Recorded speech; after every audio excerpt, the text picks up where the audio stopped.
o debate sobre as Big Techs. Porque essa galera que posta vídeos, que postam vídeos que eventualmente, não só que sensualizem as crianças, porque para quem está perverso, qualquer foto de criança já pode, na cabeça dessa perversidade, ser sensualizada. Essas pessoas muitas vezes ganham dinheiro com a monetização desses vídeos, desses materiais. E quem é que paga, né, Clarissa? É a própria rede social. Então, é todo o debate para o quanto a rede social corrobora para que isso aconteça, visto que ela não proíbe a monetização desse tipo de conteúdo. Então, são muitos assuntos, né, envolvidos num único tema, Clarissa. Sem dúvida, Elisa, esse caso específico demonstra aí o quanto é gritante essa necessidade de definição de regras mais claras, porque o que impressiona mais é que Ítalo Santos, ao se pronunciar aí publicamente a respeito desse assunto, argumentou que ele trabalhou dentro da lei, mas a gente sabe que tem um vácuo de legislação relacionado à atuação nas redes sociais e a quem é responsável quando há uma prática como essa em andamento dentro do ambiente digital. A gente estava falando agora há pouquinho a respeito do julgamento do ex-presidente Jair Bolsonaro, dizendo como o ambiente político acaba sendo influenciado por questões judiciais e como o judiciário também sofre influência a respeito de fatos políticos que acontecem.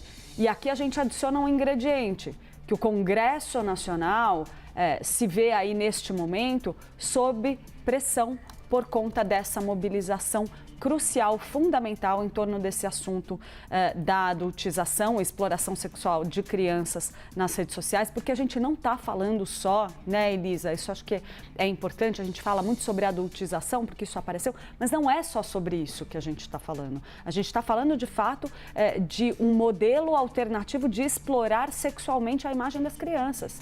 É disso que se trata, e explorar, inclusive, do ponto de vista financeiro.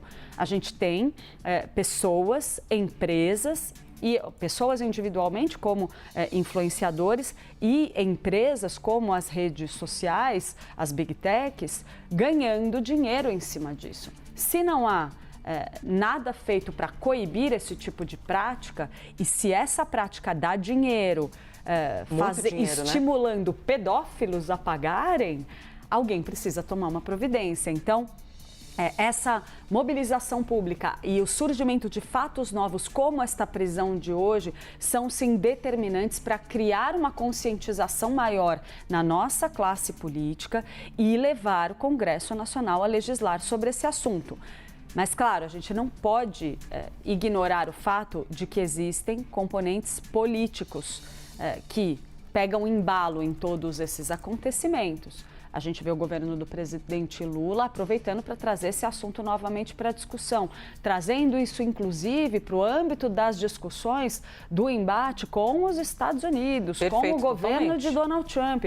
A gente não pode ignorar que isso também tem desdobramentos políticos diversos. Agora, acho que cada vez mais fica cristalina a necessidade de esse assunto ser debatido com urgência. Elisa, para qual caminho a gente vai? Se a legislação vai ser mais dura, se vai ser mais leve, se a responsabilidade maior deve ir sobre as empresas, sobre os influenciadores. Quem vai decidir isso é o Congresso Nacional, Congresso este que foi eleito pelo povo para representar a visão que as pessoas têm e querem expressa no trabalho legislativo. Agora, que precisa ser discutido, precisa. O que não dá mais é para as instâncias legislativas se omitirem diante do que está acontecendo. Eu, como mãe, assim como inúmeras mães, milhares e milhares, milhões de mães pelo país, temem o momento em que seus filhos pegam o celular e entram numa rede social. A gente tenta controlar da forma como pode, mas tem um limite do quanto a gente consegue impedir que os nossos filhos fiquem tão vulneráveis a esse tipo de prática sem que haja perspectiva de consequência para quem ganha dinheiro com isso.